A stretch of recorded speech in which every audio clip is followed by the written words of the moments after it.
Pour gérer des heures dans Calc, nous voyons ici les différents tableaux, il nous faut déjà les saisir correctement. Nous voyons ici un suivi de temps de travail. Pour saisir des heures, nous pouvons donc indiquer les heures, minutes et secondes séparées par le 2 points.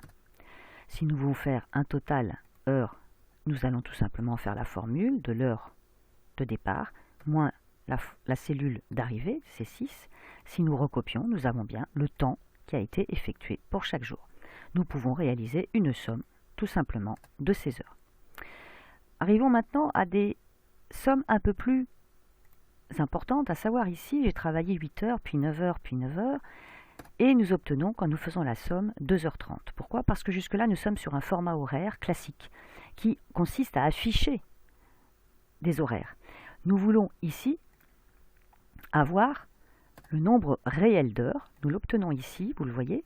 La différence entre ces deux tableaux, c'est le formatage. Si nous allons dans Format cellule et onglet Nombre, catégorie heures, nous constatons que nous avons ici choisi un format qui commence par le H entre crochets, qui indique qu'ici nous voulons calculer une durée et non plus afficher cette durée.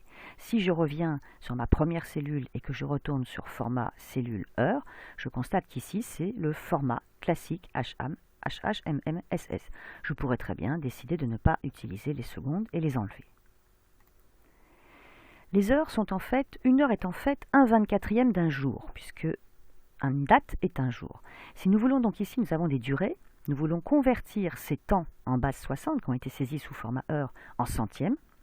Nous allons effectuer le calcul suivant, nous allons prendre le temps, exprimé ici en heures, minutes, secondes, que nous allons multiplier par 24, puisque une heure est égale à 1/24e d'un jour, et nous obtenons ici la conversion de toutes nos durées en centièmes, ce qui peut être bien pratique dans certains suivis de temps.